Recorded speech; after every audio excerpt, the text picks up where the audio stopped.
Assalamualaikum warahmatullahi wabarakatuh. Waalaikumsalam warahmatullahi wabarakatuh. Waalaikumsalam warahmatullahi wabarakatuh.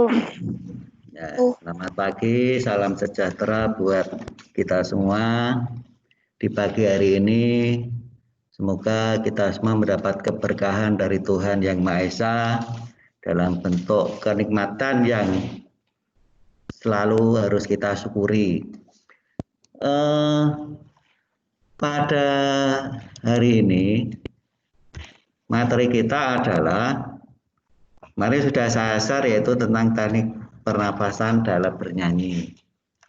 Sebelum kita masuk ke materi, saya ingin mengulang materi yang kemarin, yaitu apa itu intonasi kemarin, anak-anak? Intonasi adalah nada. ketepatan suatu nada, ya betul, atau pitch dalam bahasa Inggris. Pitch itu tinggi rendahnya suatu nada yang masih dapat kita dengar, atau fals atau tidak. Kalau bahasa kita, suara itu sumbang atau tidak. Kalau suara itu sumbang, berarti intonasinya kurang. Walaupun sumbang, tetap kita masih bersyukur karena kita masih punya suara. Faktor yang mempengaruhi intonasi kemarin ada 3, apa saja? 1, masih ingat? Lupa ini. 1 adalah Pendengaran yang baik. 2, kontrol Pernapasan. Yang ketiga, sense of music atau rasa musikalitas. Ya. Samping intonasi, teknik vokal itu juga dibutuhkan sikap bernyanyi. Kemarin sudah saya sebutkan ada 5, badannya bagaimana, terus kedua kakinya bagaimana, pandangannya bagaimana, sikap posisi tangan itu bagaimana. Mari sudah. Ya, sekarang kita akan masuk ke materi yang berikutnya adalah teknik pernapasan. Saya share dulu materinya.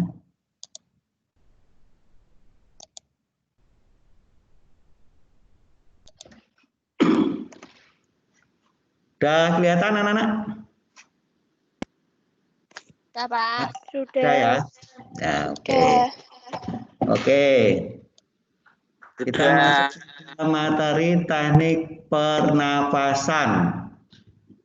Manusia hidup itu pasti bernapas. Kalau manusia sudah tidak hidup, berarti napasnya sudah berhenti. Kenapa teknik pernapasan dalam bernyanyi itu sangat penting? Ya, supaya itu tadi intonasi kita ketika nada-nada tinggi atau nada-nada rendah itu tidak turun atau tidak fals. Seperti ketika kalian menyanyikan suatu lagu, ketika nada tinggi, nafasmu habis. Yang terjadi adalah, nah, intonasinya akan turun.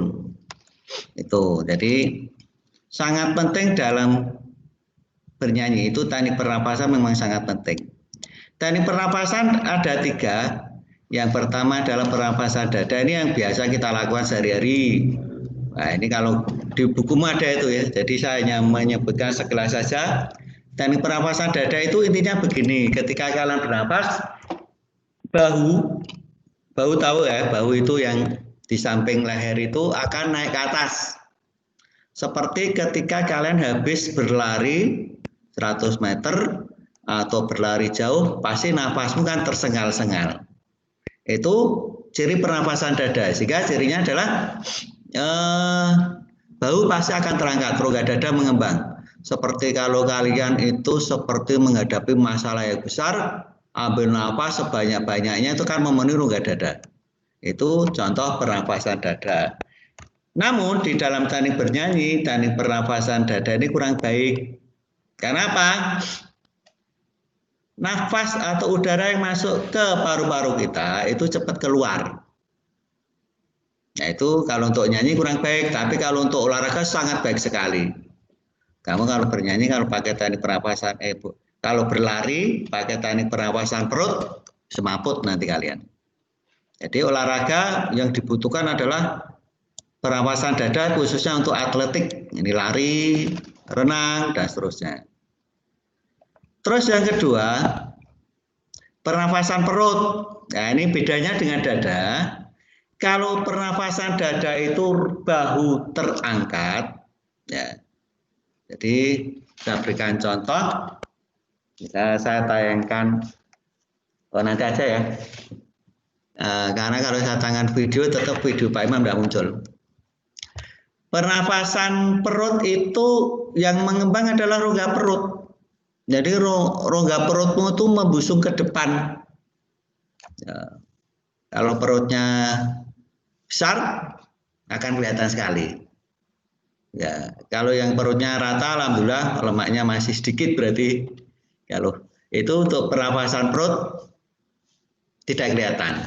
Tetapi kalau yang perutnya besar-besar itu, seperti saya itu kalau pernapasan perut kelihatan sekali. Di sini membuat perut berongga besar, sehingga udara luar dapat masuk. Ini juga kurang efektif untuk vokal. Karena apa? Di sini keterangannya, udara dengan cepat dapat keluar sehingga paru-paru menjadi lemah dan cepat letih. Tapi dibandingkan pernapasan dada ini lebih baik pernapasan perut, lebih baik ini daripada pernapasan dada. Agak apa ya? Dia agak udaranya agak lebih banyak sedikit. Nah, jenis pernapasan ini dapat menghasilkan suara sangat keras. Seperti ketika kalian di lapangan. Di lapangan kalian di ujung utara, temanmu di ujung selatan di lapangan sepak bola. Kalian manggil supaya keras biasanya apa? Wah, tenaganya di perut. Ambil tenaga, ambil nafas besar, ambil nafas banyak, terus pusatkan di perut, terus kamu bengok istilahnya. Manggil temanmu yang ada di ujung sebelah selatan. Itu suaranya akan keras sekali. Tetapi ketika kalian memanggil tidak menggunakan tenaga yang ada di perut, tidak menggunakan pernapasan perut, suaranya tidak akan keluar dengan keras. Yang ketiga, pernafasan diafragma. Ya, ini yang sangat penting sekali. Nah, ini yang dianjurkan pada saat bernyanyi, yaitu pernafasan diafragma. Di pernafasan diafragma ini letaknya adalah di antara rongga dada dan rongga perut. Ini terdapat otot yang jika dilatih terus dengan olah nafas akan menjadi lebih kuat. Memang untuk pernafasan diafragma ini agak sulit. Tetapi kalian sebetulnya pernah melakukan pernafasan diafragma. Contohnya apa? Ketika kalian kaget, ada suara petir keras, kaget, itu kalian kaget, rongga diafragma kalian mengembang, pasti bernafas. Itu contohnya. Tapi jangan dilatih dengan cara seperti itu. Pak, saya pengen latihan pernapasan diafragma dengan cara dikagetin, jangan main-main jantungmu. Jangan ya. Jadi pernapasan diafragma itu bisa dilatih. Ya, di sini caranya apa? Ambil nafas melalui hidung atau mulut, bayangkan seperti mencium bau parfum dengan lembut. Nah, ini caranya ada di sini. Terus tahan nafas kira-kira 5 detik, rasakan benar otot diafragma makin mengencang. Jadi otot diafragma itu ada di punggung antara perut dan dada. Ya. Terus keluarkan nafas dengan lembut, nah, seperti ini. Ini di buku ada di buku paket. Saya mau menjelaskan nanti lewat video saja. Ya, nanti setelah materi ini selesai, terus moga-moga hari ini materinya selesai sampai ini ya, ekspresi, terus minggu depan ulangan. Caranya seperti ini, jadi nafas pelan, nafas ambil lewat hidung, terus keluarkan lewat mulut dengan mengeluarkan misalnya atau pakai Z itu atau F gitu ya. Jadi mendesis, jadi keluarkan pelan-pelan. Tapi yang penting adalah keluarnya harus rata dan stabil. Itu diulangi beberapa kali latihan. Wah, ini kalau di kelas vokal artis-artis terkenal, ini wajib ini. Dan kalian jangan tirukan artis yang napasnya tersengal-sengal ketika nyanyi di atas panggung. Berarti teknik pernapasannya kurang baik. Itu teknik pernapasan ada 3, saya ulangi, pernapasan dada, pernapasan perut, dan pernapasan diafragma. Yang paling baik adalah diafragma, yang kurang baik tidak dianjurkan adalah pernapasan dada. 3, resonansi. Resonansi di sini diartikan adalah proses menggemanya suatu suara. Maksudnya bagaimana? Saya berikan contoh dulu. Ketika kalian berada di ruang kelas, masih ingat ya, ketika sebelum pandemi kan senang kalian berada di dalam kelas, terus kalian ngomong dengan katakan misalnya begini, ngomong dengan kalau pakai amplifier volumenya misalnya 3, temanmu di belakang aja masih bisa dengar. Seperti ibaratnya seperti itu ya, dengan volume katakan +3. Tetapi ketika kalian di lapangan, dengan cara seperti itu, dengan jarak yang sama teman yang paling belakang, itu teman yang paling belakang tidak akan bisa mendengar. Karena apa? Suaramu tidak menggema di lapangan, suaramu begitu keluar, itu kan suara kita itu kalau dalam fisika dalam bentuk gelombang bunyi. Gelombang bunyi itu lingkaran semakin menjauh, semakin lama akan hilang. Kalau di lapangan seperti itu. Tetapi ketika kalian berada di dalam ruangan, gelombang suara kita ketika bersuara itu dia akan makin lama tidak hilang. Kenapa? Ada tembok untuk memantulkan suara kita, sehingga anak yang ada di belakang akan mendengar. Ibaratnya seperti itu. Atau contoh yang paling gampang, ada gitar listrik atau gitar elektrik dan gitar akustik. Kalau gitar listrik itu kan pakai energi listrik, kalau gitar akustik itu gitar biasa yang ada di rumah kalian, di kampung-kampung kalian. Gitar akustik yang tidak menggunakan listrik itu ada ruang resonansi di dalamnya. Itu ada lubangnya, terus kalau dalam bahasa Jawa itu ada gembungnya ya, gembung atau rongga. Jika suara senar yang kita genjreng itu masuk ke dalam rongga, menggemakan suara sehingga suaranya keras. Coba bandingkan dengan gitar elektrik. Gitar elektrik itu hanya kayu saja, tidak ada rongganya. Kalian tidak dicolokkan di listrik, kalian bunyikan sekeras-kerasnya, wah, tidak akan, suaranya hanya lirih sekali. Karena gitar listrik itu menggunakan ruang resonansi. Bukan, gitar akustik itu yang menggunakan ruang resonansi. Sehingga manusia itu ketika bernyanyi itu juga menggemakan suara. Di mana sumber resonansi kita? Nah, di sini ada 3, resonansi dada, resonansi hidung, dan resonansi kepala. Suara kita menjadi keras itu yang pertama adalah resonansi dada. Ini memantulkan sumber bunyi pada bagian dada, ini menghasilkan suara rendah. Jadi kalau suara rendah itu ketika kalian ngomong suara rendah, dada kalian akan bergetar. Itu menggunakan ruang gema yang ada di dada. Saya katakan bukan resonansi, nanti bingung ya. Resonansi itu ruang gema. Ruang gema yang ada di rongga dada. Itu untuk nada-nada rendah. Terus resonansi hidung. Nah, ruang gema yang ada di rongga hidung. Kalau kalian tahu ilmu anatomi tubuh manusia, di rongga hidung itu sebetulnya sangat ya, besar itu sebetulnya. Cuman yang kelihatan hanya hidungnya atau lubang keluarnya itu. Kalau dibuka itu di dalam rongga hidung itu luas itu. Terus rongga hidung ini meliputi tulang rahang, mulut sampai ke pipi. Jadi di dalam pipi itu ada rongga hidung karena kita tertutup oleh kulit yang ada di pipi sehingga tidak kelihatan. Ini menghasilkan suara sedang yang tepat dan halus. Selain itu juga kerja tenggorokan tidak terlalu berat. Coba kalian di rumah dicoba hidungmu ditutup, kamu bersuara, suaranya kan pelan. Tapi ketika hidung kalian dibuka, biasa terus kamu berbicara, suaranya lebih keras. Ketika hidung kita ditutup, suaranya menjadi sengau atau bagaimana ya, lucu suaranya seperti itu. Yang ketiga, resonansi kepala. Nah, ini untuk khusus nada-nada yang tinggi. Jadi nada-nada tinggi itu diarahkan ke rongga yang ada di kepala. Ini menghasilkan suara tinggi dan halus.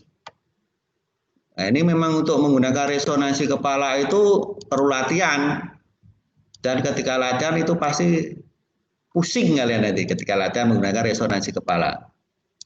Ini akan memantulkan nada-nada yang tinggi. Terus juga disupport oleh kerja otot diafragma yang maksimal. Terus tapi ini ya, jangan sekali-kali memaksakan memproduksi suara tinggi di tenggorokan. Nah, karena pasti pernah melihat di pentas musik, suara tinggi dinyanyikan tapi tenggorokannya seperti keluar ototnya. Nah, itu salah itu. Berarti dia memaksa bernyanyi suara tinggi dengan memproduksi suaranya di tenggorokan. Wah, itu salah itu.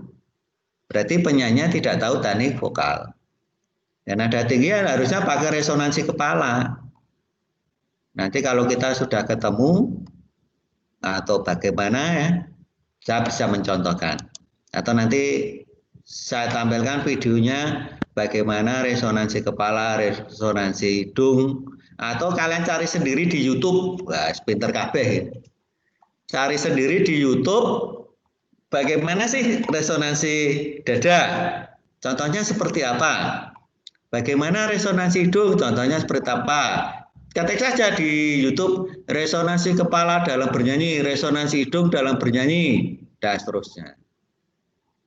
Itu resonansi ada 3, resonansi ke dada, resonansi hidung, dan resonansi kepala. Yang keempat, artikulasi. Nah, artikulasi itu apa?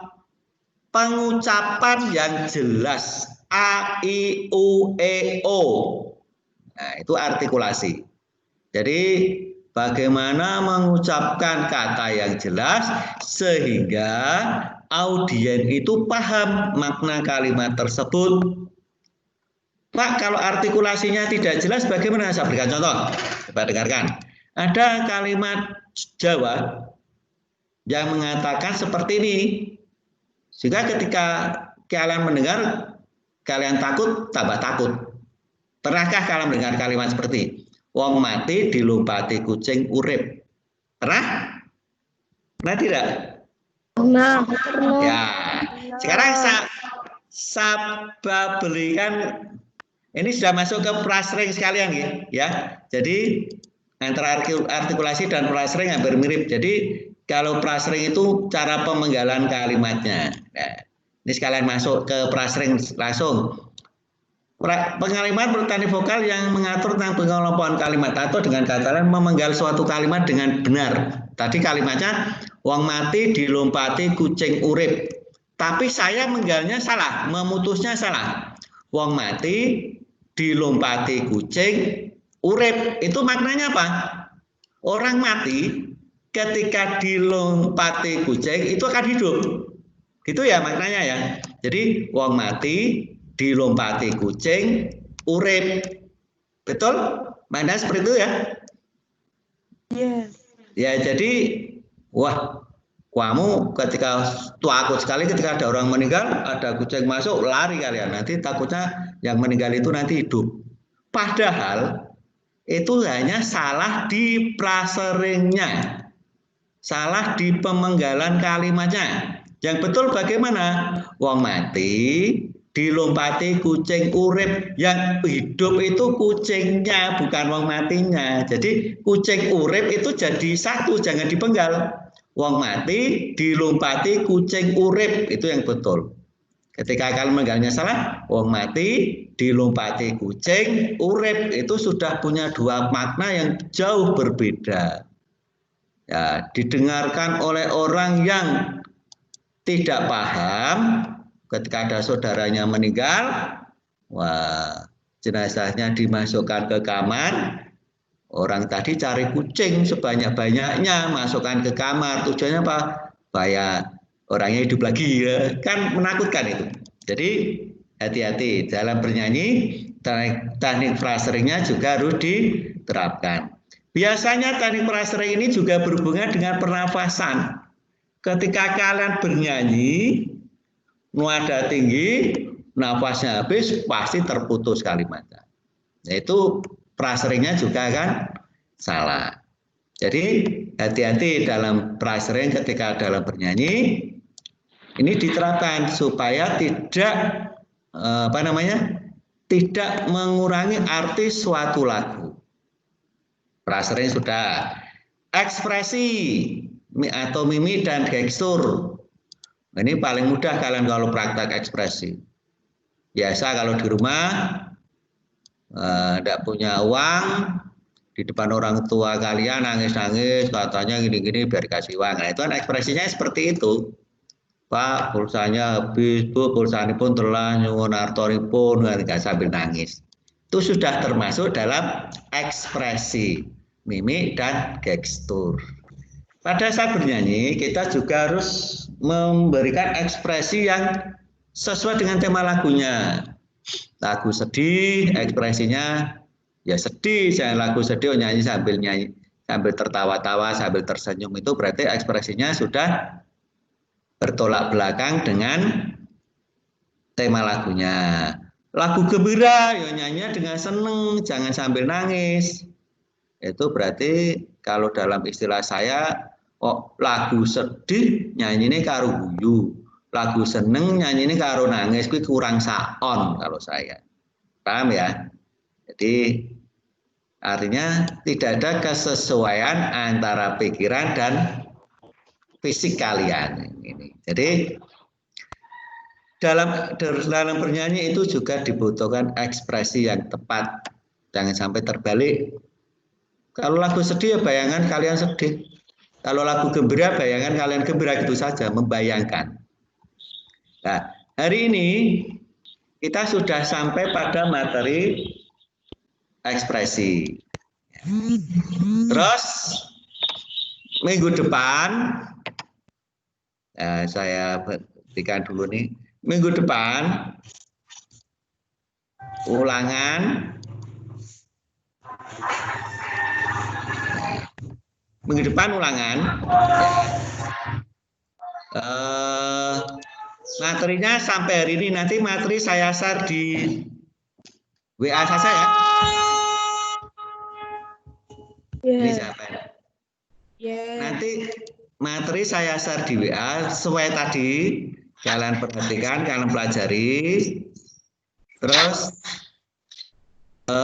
minggu depan kita ulangan lewat form. Dan ketika ulangan kalian tidak perlu masuk ke tim. Ingat-ingat, langsung kerjakan di, nanti link formnya saya share di mana? Di grup WA, langsung kalian klik link WA itu, kalian kerjakan. Dan nanti jamnya hanya 1 jam, di luar itu kalian tidak bisa masuk. Misalnya linknya misalnya saya share besok, terus kalian mencoba untuk membuka, tidak akan bisa karena di situ ada durasi waktunya, ada waktunya kapan dimulai, kapan berakhir. Misalnya saya mulai jam 7.30 tepat, berarti jam 7.30 tepat link itu baru bisa dibuka. Dan selesai sampai misalnya 1 jam 8.30, maka link tersebut ketika jam 8 lebih 31 akan dia terputus sendiri. Dan kamu membuka jam 9 tidak akan bisa karena di situ muncul durasi waktu. Jadi jangan sampai kalian bertanya, Pak, kok linknya tidak bisa dibuka? Lah jam berapa? Belum, ini hari ini Pak, ya belum dimulai, tidak bisa. Jadi intinya menunggu waktu mulai.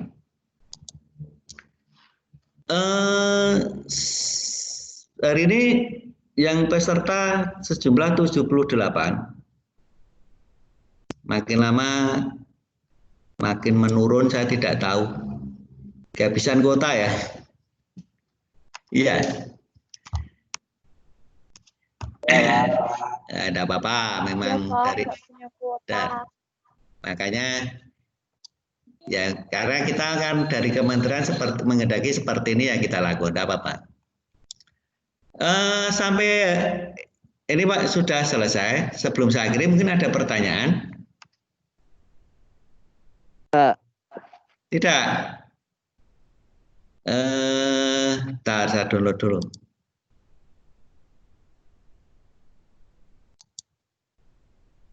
Ya. Kalau tidak ada pertanyaan, ya, saya akhiri dulu. Wassalamualaikum warahmatullahi wabarakatuh. Waalaikumsalam warahmatullahi wabarakatuh.